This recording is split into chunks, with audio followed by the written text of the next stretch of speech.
నమస్తే friends, welcome back to our channel. Friends, ఈ ఒక్క ఆహారం అనేది ప్రపంచంలో అత్యధిక మందికి హార్ట్ స్ట్రోక్కు కారణమవుతుందని మీకు తెలుసా?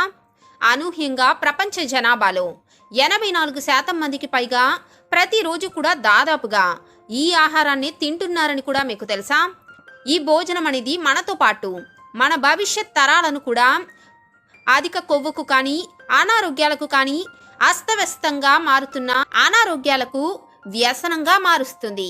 అదే సమయంలో ఇది మన ఆరోగ్యంపై కూడా ప్రతికూల ప్రభావాన్ని చూపిస్తుంది. మీరు కనుక ఈ రోజు నుండి ఈ ఆహారాన్ని తినటం ఆపకపోతే మీ రక్తనాళాల్లో కూడా అడ్డంకులు ఏర్పడి మీరు కూడా అకస్మాత్తుగా గుండెపోటుకు గురయ్యే ప్రమాదం ఉందని కూడా మీకు తెలుసా? అయితే మీలో చాలా మంది కూడా ఈ రోజుల్లో చాలా మంది ఆరోగ్యం గురించి ఎంతో అవగాహన కలిగి ఉన్నారు కదా. కాబట్టి ఇటువంటి ఆహారాన్ని ఖచ్చితంగా తినటం ఆపివేసి ఉంటారని భావిస్తున్నారు కదా. కానీ నిజం ఏమిటి అంటే ఈ ఆహారం విషయంలో అస్సలు ఈ విధంగా జరగటం లేదు. ఇప్పటికీ కూడా ప్రపంచ జనాభాలో పెద్ద భాగం ఈ ఆహారాన్ని దాదాపుగా ప్రతిరోజు వారి భోజనంలో తింటున్నారు. ఈ కారణం వలనే ప్రపంచంలో ఎక్కువ మంది గుండెపోటు వచ్చే వారి సంఖ్య కూడా వేగంగా పెరుగుతూ ఉంది. దానికి కారణం కూడా ఈ ఆహారమే. అందుకే యువకుల్లో కూడా ఈ రోజుల్లో గుండెపోటు వచ్చే ప్రమాదం వేగంగా పెరుగుతుంది. ముఖ్యంగా ఎవరైతే ఎక్కువగా ట్రావెలింగ్ చేస్తూ ఉంటారో, హోటళ్లలో ఉండి భోజనాలు చేస్తూ ఉంటారో వారు కూడా తప్పకుండా వారి భోజనంలో దీన్ని తింటూనే ఉంటారు. ముఖ్యంగా దీన్ని తినే సమయంలో ఇది ఒక రకమైన ఆరోగ్యకరమైన భోజనం అని కూడా భావిస్తూ ఉంటారు. దీని వలన ఎటువంటి సమస్య ఉండదని భావిస్తారు. అయితే అంతటి ప్రమాదకరమైన ఆహారం ఏమిటి అనే కదా మీ అందరికీ కలుగుతున్న ప్రశ్న. మరి ఇంతటి ప్రాణాంతక ఆహారం గురించి తెలుసుకునే ముందుగా అసలు రక్తనాళాల్లో అడ్డంకులు ఏర్పడటం ఏమిటి అనే విషయాన్ని మనం కొద్దిగా స్పష్టంగా తెలుసుకోవాలి. మీ రక్తనాళాలు అనేవి ఏ విధంగా ఉంటాయి అంటే ఇప్పుడు వీడియోలో చూస్తున్నారు కదా, ఈ విధంగా ఒక ట్యూబ్ లేదా రబ్బరు పైప్ లాగా ఉంటాయని గుర్తుపెట్టుకోండి. ఇక ఈ పైప్స్లో గమ్ లాంటి ఒక బబుల్ గమ్ అంటుకుంది అనుకోండి. దీన్నే మన శరీరంలోని టాక్సిన్స్ లేదా మురికి అనుకుందాం. ఇక ఉదాహరణకు మన ఇంట్లో నీరు ప్రవహించే పైప్సే ఉన్నాయి అనుకోండి. అందులో సాల్ట్ కానీ హాట్ వాటర్ వలన ఆ మురికి అనేది పైప్స్ లో పేరుకుపోయి రోజు రోజుకి పైప్ గోడలకు అంటుకుంటే ఏం జరుగుతుంది? రోజు రోజుకి ఆ మురికి ఎక్కువగా పేరుకుపోయి పైప్ లో నీటి ప్రవాహం ఒకరోజు ఆగిపోతుంది కదా. సరిగ్గా అదే విధంగా మన రక్తనాళాల్లో కూడా జరుగుతుంది. ఇక రక్తనాళాల్లో రక్తం సరిగా ప్రవహించకపోతే ఏం జరుగుతుంది? గుండెపోటు లేదా హార్ట్ స్ట్రోక్ ఇదే కారణమవుతుంది. దీనినే ప్లాక్ అని పిలుస్తారు. ఇది మన ముక్కు లేదా నాసికలను పోలిన విషపూరితమైన అంటుకునే పదార్థం. ఇది రక్తనాళాల అంతర్గత పొరకు అంటుకుంటుంది. కాలక్రమేణా మొత్తంగా పెరిగిపోతుంది. కానీ కొన్నిసార్లు ఈ ప్లాక్ కూడా పగిలి గడ్డలాగా మారిపోతుంది. ఇక ఈ గడ్డ ఏం జరుగుతుంది? హృదయానికి వెళితే అక్కడే గుండెపోటుకు కారణమవుతుంది. ఈ గడ్డ గనుక మన మెదడులోకి వెళితే బ్రెయిన్ స్ట్రోక్ కారణమవుతుంది. డాక్టర్లు తరచుగా అడ్డుకున్న ఈ రక్తనాళాలకు ప్రధాన కారణం LDL కొలెస్ట్రాల్ అని చెబుతూ ఉంటారు. ఇలా చెప్పినప్పుడే మీరేమని అర్థం చేసుకోవాలి అంటే LDL తో పాటు ఈ ప్లాక్ ఏర్పడటానికి సమానంగా బాధ్యత వహించే మరొక కారణం కూడా ఉంటుంది అని. మరి అదేమిటి అంటే క్రానిక్ ఇన్ఫ్లమేషన్ మరియు ఇన్సులిన్ రెసిస్టెన్స్. అయితే నేను మొదటిగా ఆర్టరీ యొక్క అంతర్గత గోడలో ఇన్ఫ్లమేషన్ ఉంది అని అనుకోండి.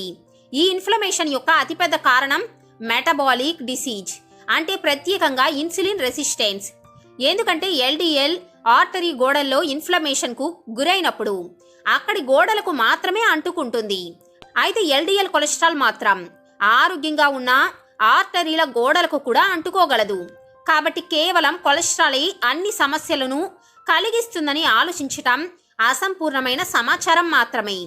ఎందుకంటే దీనికంటే అతిపెద్ద నేరస్తుడు ఇన్సులిన్ రెసిస్టెన్స్ వల్ల కలిగిన ఇన్ఫ్లమేషన్. ఇక ఇప్పుడు మీరు కూడా ఆలోచిస్తున్న విషయం ఏమిటో నాకు తెలుసు. అసలు ముందుగా మనం తెలుసుకున్న ఆ ఆహారం ఏమిటి, ఆ ఆహారం వలన కలిగే నష్టం ఏమిటి అనే కదా. దానికి సమాధానం ఏమిటి అంటే బాగా రిఫైన్డ్ చేసిన కార్బోహైడ్రేట్స్ ఎక్కువగా ఉండే ప్రతి ఆహారంతో పాటు బాగా షుగర్ కలిగి ఉన్న ప్రతి ఆహారం కూడా ఈ ప్రమాదానికి కారణమే. అవును ఫ్రెండ్స్, మన గుండె ఆరోగ్యాన్ని అత్యంత చెడుగా మార్చే ఆహారాలు ఇవే. ఇవి మన రక్తంలో షుగర్ను వేగంగా పెంచుతాయి. కాబట్టి ఇది మన శరీరానికి మన ఆరోగ్యానికి చాలా పెద్ద శత్రువు. ముఖ్యంగా మీ రక్తంలో కనుక షుగర్ హైక్ అనేది వేగంగా పునరావృతం అవుతూ ఉంటే ఇన్సులిన్ కూడా అధికంగా ఉంటుంది. ఈ విధంగా కనుక ఎక్కువ రోజులు సాగితే, అంటే వారాలు మరియు నెలల పాటు మీరు ఈ విధంగానే తింటూ ఉంటే మీ శరీరం కూడా ఇన్సులిన్ సంకేతాలను పరిగణలోకి తీసుకోవటం ప్రారంభిస్తుంది. ఇక ఈ సిచ్యువేషన్ ని ఇన్సులిన్ రెసిస్టెన్స్ అని పిలుస్తారు. ఎందుకంటే ఇన్సులిన్ రెసిస్టెన్స్ అనేది మన మెటబాలిక్ వ్యాధికి ప్రధానమైన కారణం. అంటే ఇదే మెయిన్ కారణమని చెప్పుకోవచ్చు. దీనివల్ల ఏం జరుగుతుంది? అధిక బరువు, డయాబెటీస్, ఫ్యాటీ లివర్ లేదా అత్యంత ప్రమాదకరమైన ఆర్టరీస్ లో అడ్డంకులు ఏర్పడతాయి. కాబట్టి ఇన్సులిన్ రెసిస్టెన్స్ ను పెంచే ఎటువంటి ఆహారమైనా కూడా అది మన గుండె అనారోగ్యానికి అతిపెద్ద నేరస్తుడు అని మనం చెప్పుకోవచ్చు.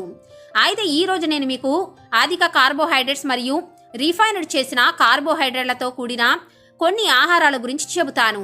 ఈ ఆహారాలు అనేవి మన ఆరోగ్యానికి, ముఖ్యంగా మన గుండె ఆరోగ్యానికి అత్యంత హానికరమైనవి. మనం సాధారణంగా బ్రేక్ఫాస్ట్ కోసం ఇటువంటి వాటిని తింటూ ఉంటాం.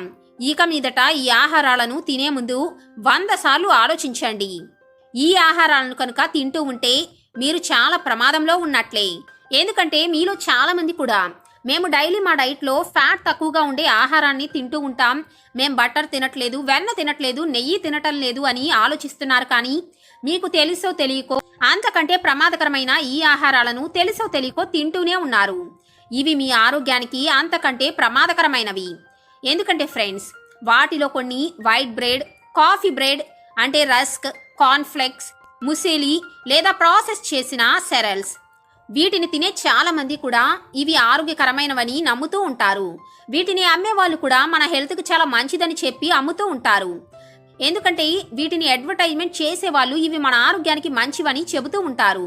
అలాంటి వాటిలో ముఖ్యంగా కెలాగ్స్, కార్న్ఫ్లేక్స్ ఇటువంటి యాడ్స్ని కూడా మీరు చూసే ఉంటారు కదా. వీటిని చూసినప్పుడు మీలో చాలా మంది ఇంత మంచి ఆరోగ్యకరమైన బ్రేక్ఫాస్ట్ ను ఖచ్చితంగా మన డైట్ లో కూడా ఇంక్లూడ్ చేసుకొని వాడాలని భావిస్తూ ఉంటారు. కానీ నిజానికి మన ఆర్టరీల గోడల్లో అడ్డంకులను ఏర్పరిచే బ్రేక్ఫాస్ట్ ఇది మీ రక్తనాళాలను అడ్డుకుంటుంది.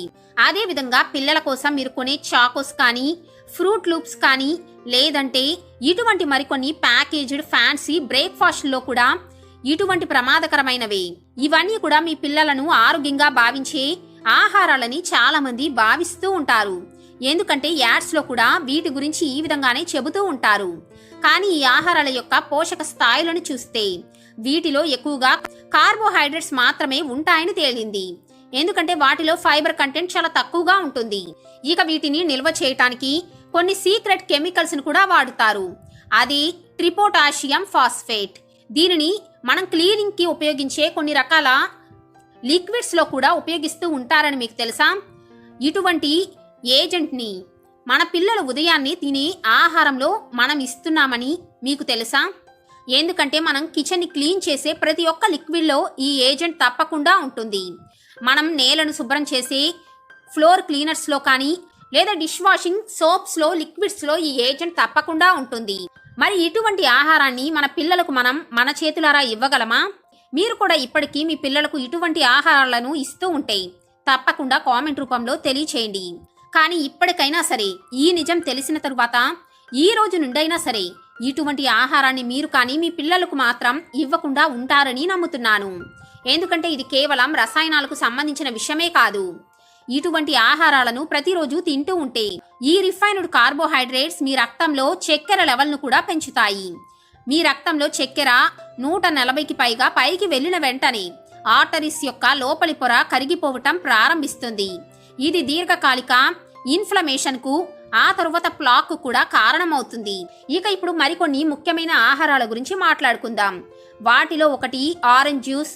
ముఖ్యంగా ప్యాకేజ్డ్ చేసిన ఫ్రూట్ జ్యూసెస్ కానీ, ఫ్లేవర్డ్ మిల్క్ కానీ, ఫ్లేవర్డ్ లస్సీ ఇటువంటివి కూడా మనలో చాలా మంది తప్పకుండా తాగుతూ ఉంటాం కదా. అయితే వీటన్నిటిలో కూడా మన అనారోగ్యానికి కారణమయ్యే ఎన్నో పదార్థాలు ఉన్నాయి. మీరు కనుక ఒక్క ఆరెంజ్ను తింటే మీకు కేవలం 12 గ్రాముల కార్బోహైడ్రేట్స్, 3 గ్రాముల ఫైబర్ మాత్రమే పొందుతాం.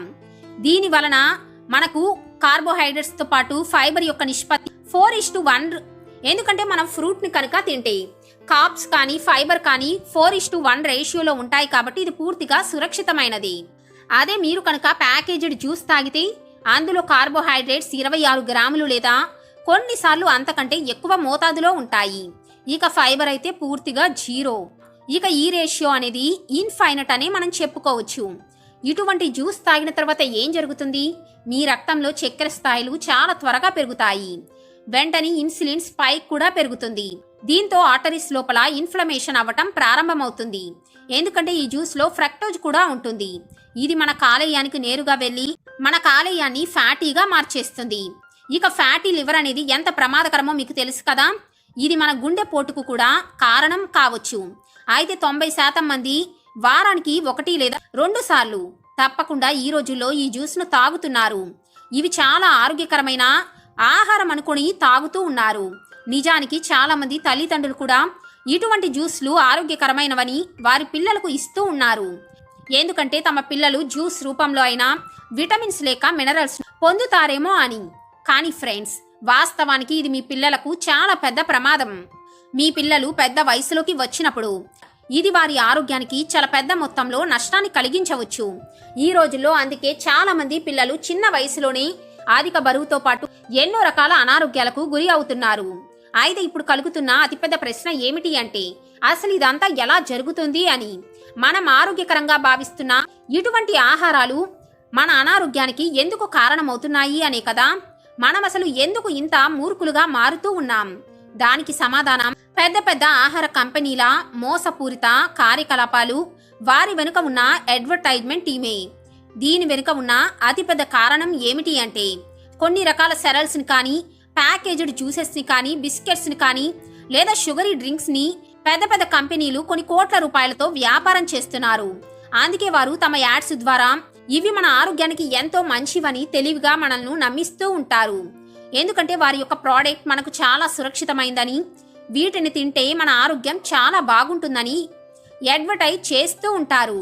కాబట్టి మీరు గుర్తుపెట్టుకోవాల్సిందల్లా, డబ్బాల్లో ప్యాక్ చేసిన ఏ జ్యూస్ అయినా, అది ట్రాపికానా అయినా, అమూల్ ఫ్లేవర్డ్ మిల్క్ అయినా, కార్న్ఫ్లెక్స్ అయినా, మిల్క్ షేక్స్ అయినా కూడా, ఇవన్నీ కూడా ఎంత మనల్ని మన కంటిని ఆకర్షిస్తాయో మన ఆరోగ్యానికి అంత డేంజర్ అని గుర్తుపెట్టుకోండి.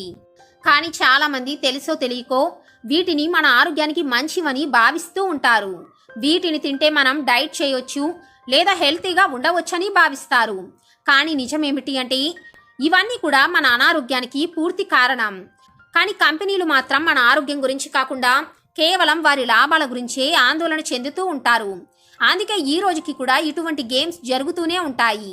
అది కూడా పబ్లిక్ గా జరుగుతున్నా ఎవరు కూడా నోరెత్తలేరు. అయితే మనందరం కూడా ఇటువంటి ఉత్పత్తులకు వ్యతిరేకమని కాదు, కానీ మన ఆరోగ్యానికి హానికరంగా మారే వాటికి మాత్రం మన ఆహారంలో నుంచి భాగం చేసుకోకుండా ఉంటే ఇటువంటి వాటిని తయారు చేయటమైనా ఆపేస్తారు కదా.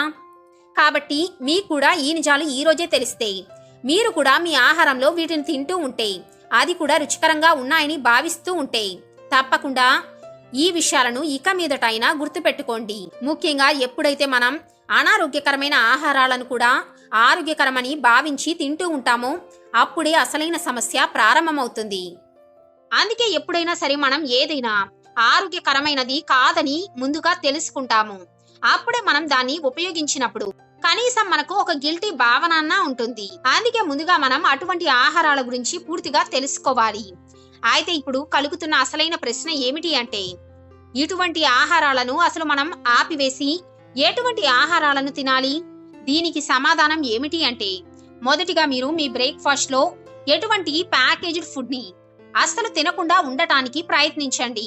మొదటిగా మీరు కార్బోహైడ్రేట్స్ లేదా ఫైబర్ నిష్పత్తి ఎప్పుడు కూడా 5 కంటే తక్కువగా ఉండాలని నిర్ధారించుకోండి. ఇదే మీకు ఒక గోల్డెన్ ఫార్ములా. ఈ ఫార్ములాను ఎప్పుడూ గుర్తుంచుకోవాలి. దీని కనుక మీరు అర్థం చేసుకోలేకపోతే దీని గురించి నేను సింపుల్ గా ఎక్స్ప్లెయిన్ చేస్తాను. ఒక్కసారి క్లియర్ గా చూడండి. మీరు ఒక 20 గ్రాముల కార్బోహైడ్రేట్స్ ను తీసుకున్నారు అనుకోండి. అప్పుడు మీరు సుమారుగా 5 గ్రాముల ఫైబర్ ఉన్న ఆహారాన్ని తినాలి.